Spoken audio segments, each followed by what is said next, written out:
Singapore is looking for more innovation to further transform Jurong Island into a green industrial park. It comes after a first-of-its-kind study linked up more than 50 petrochemicals firms there to see how they could make better use of their industrial waste together. The findings show there are opportunities to do even more on the island. Clara Lee with more. This chemical plant produces up to 85,000 tons of wastewater each year, but its company doesn't want to just throw it away. This is Croda's effluent treatment plant, where wastewater comes to get treated. The end result is recovered water, which will be transported elsewhere for further cleaning. The treated water is then pumped back to make more chemicals. The basis of circular economy is to try to minimize whatever streams that you have right now and attempt to recycle and reuse them as far as possible. Croda's idea was a result of a 2-year study that brought together 50 other firms on the island to find ways to go green. They shared ideas and crucial data with each other to find out where they could make better use of resources. Elsewhere on the island, this petrochemical company is trying to recycle more than 14 kilotons of chemical waste. Caustic is a kind of waste from our process plant that need to be treated. We have the opportunity to explore the possibility of recycling the spent caustic. We also have an opportunity to send out some spent caustic for some local treatment company for them to explore the possibility of recovering the valuable components from this spent caustic. The island recycled 6.5 million cubic meters of fresh water and generated 8.1 megawatts of solar energy last year. And the agency managing it says there's room for more.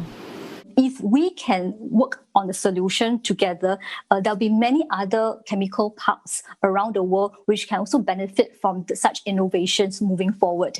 And actually, frankly, a lot of us today still need to rely on chemicals and materials for our daily lives. So if we can actually produce in a more sustainable manner, it will benefit everybody globally. But scaling up these solutions may be difficult and may need more R&D. And so Manpower Minister Tan See Leng has announced 2 innovation calls, the first of which is open till October.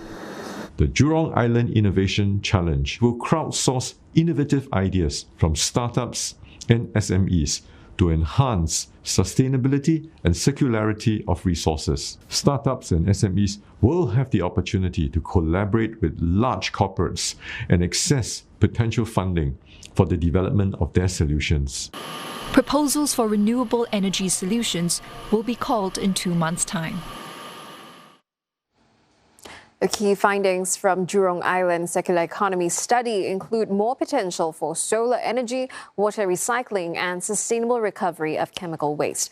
One of its key consultants tells CNA in an exclusive interview that the study puts Singapore on the map for its sustainability efforts. She adds that the island's small size makes it globally significant. The fact that it's spatially constrained and contained in an island for a lot of different sustainability research, this is very interesting because it makes it easier to study what's coming in, what's going out, and how resources are being transformed. So you can get much better data because that data is collected in a geographically bounded zone, whereas it's much more difficult in other areas. There are many other industrial parks and facilities like this around the world, and the lessons from Jurong Island, Singapore can pioneer those and transmit them to other countries. She adds that the island is likely to draw even more innovative solutions that can be tried out in test beds, which can be later scaled up elsewhere. But with so many companies, there were some road bumps along the way.